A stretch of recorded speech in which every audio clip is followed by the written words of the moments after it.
May dumating na calamity, na dengue anak mo, na aksidente sa motor mister mo, namatay nanay mo, nabahaan kayo, natuyuan ng palayan kasi walang tubig. And then pandemics even come. What will you do in order to survive? Isa lang, uutang ka.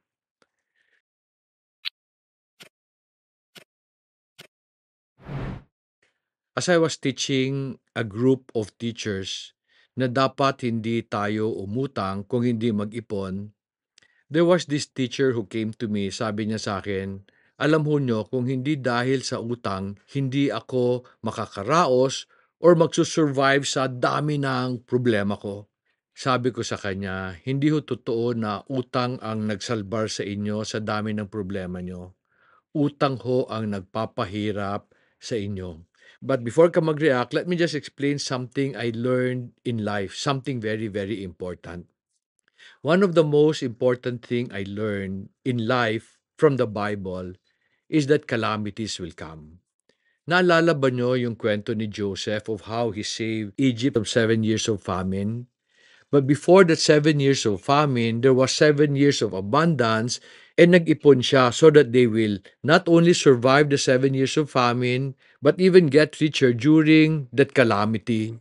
Alam ba niyo yon na mas lalong yumaman ng Egypt during the time of calamity because of what Joseph did nung nag-ipon siya para sa panahon ng tagutom? If you read the Bible, almost all the great men went through a time of famine.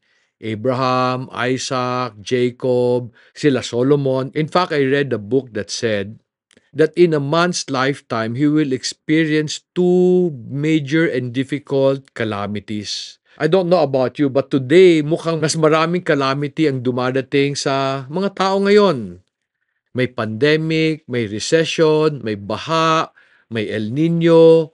So ang dami-daming calamities na dumadating sa buhay natin today. And according to Solomon, the way to be able to survive this calamity is by preparing for them. Let me just read for you Ecclesiastes chapter 11 verse 2. Sabi niya, divide your portion to 7 or even to 8, for you do not know what misfortune will occur on the earth. Ang sinasabi niya, hindi lang ito mag-invest ka sa maraming bagay, but instead, a portion of that must be saved kasi calamities will come. So in my teaching, I say, one of the reason why you need to save is because calamities will come. Siguradong darating sila. So hindi ka nag-ipon kasi kulang ang kita mo. In order to survive, umutang ka. Pag-aralan natin kung anong mangyayari sa ganitong sitwasyon. Wala kang ipon. May dumating na calamity, na dengue anak mo, na aksidente sa motor mister mo, namatay nanay mo, nabahaan kayo, today natuyuan ng palayan kasi walang tubig. And then pandemics even come. What will you do in order to survive? Isa lang, uutang ka. So, hindi kasalanan o mali ang umutang. Pero it just makes your life very, very complicated. What do I mean? Let me explain. Yang utang mo, paano ba binabayaran yan? Babayaran mo ba yan ng isang hulugan? Pag utang mo ng 1,000, a week after babayaran mo ng 1,000? Hindi naman ganon, di ba? Normally, ang utang, hinuhulugan yan, padahan-dahan. Naintindihan mo ba ano ang konsepto ng hulugan para magbayad ng utang? Para kang nag-iipon. Pero namimigay ka ng interest kasi karamihan ng utang na malaki may interest. Now, kung may nagpautang sa'yo na walang interest, grasya yan, magpasalamat ka sa Panginoon. Pero karamihan ng utang may interest. Pag umutang ka sa Bombay, maski pa piso-piso araw-araw, lalabas ang interest niyan halos 365 times. Lalabas ang interest niyan, ang laki-laki. And I hope you compute it. So ito concern ko. Hindi ka nag-ipon kasi kulang. Pero nung nagkaroon ng calamity, umutang ka. Ang bayad sa utang is para kang nag-iipon at namimigay ng interest. So sandali lang. Akala ko ba kulang pera mo? So bakit willing ka mag-ipon only kung namimigay ka ng interest? I hope naintindihan mo sinasabi ko. Hindi ka sinalbar ng utang. Lalo kang pinahirap. Suppose baguhin natin ang solusyon doon sa aksidente. Nag-ipon ka. May dumating na calamity, aksidente. So naubos yung ipon mo. May problema ba yon? Di ba ulitan lang? Ipon ulit tayo? At least wala kang perang ipinamigay. Alam mo ako, I find many Filipinos foolish. Anong foolish? Yung bang hindi tama ang pag-iisip? In fact, the Bible calls this wickedness. Ano ba wickedness? Para maintindihan mo kung ano ang ibig sabihin ng wickedness, tingnan natin ano root word niya.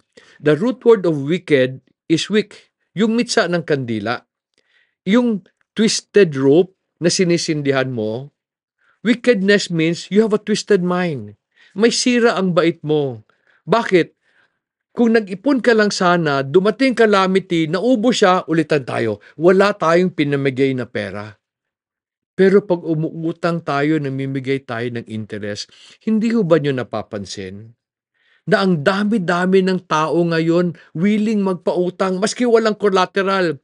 Yung sa online app, hihiyain ka nila hanggang mapilitan ka. Bakit marami nagpapautang? Kasi maganda kita sa utang. At the expense of people, the feeling nila utang magsasalbar sa kanila.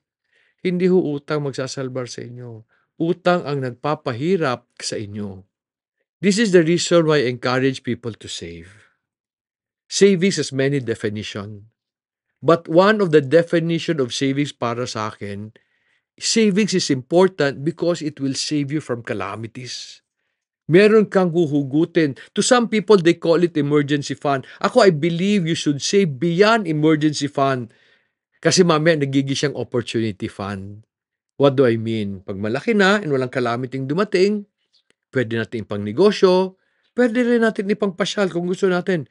Kasi merong sobra na. Friend, gusto ko guminhawa ka. And that is my dream that all Filipinos will live fruitful lives. But utang will not save you. It will make you poorer. Kulang kita mo. Kaya ka dapat hindi umutang, but instead mag-ipon. Bakit? Para pag calamities come, it will save you, and pag nakasave ka ng mas malaki, you can be like Joseph in Egypt, you become richer during times of famine. Kasi during times of famine, maraming opportunities ang dumadating. And I'll explain that in another video. Sana natulungan ka ng video na to. Sana mas naintindihan mo bakit ka pinapahirap ng utang. Kung nakatulong ito, can you share this video with your friends and family? And then, sana matulungan mo rin ako to reach out more people because the YouTube algorithm will share this channel to more people kung marami nag-subscribe. So will you subscribe and press the like button? Not for my sake, but sana makatulong tayo sa mas maraming tao. Thank you for watching this video, and may God give you the fruitful life you deserve.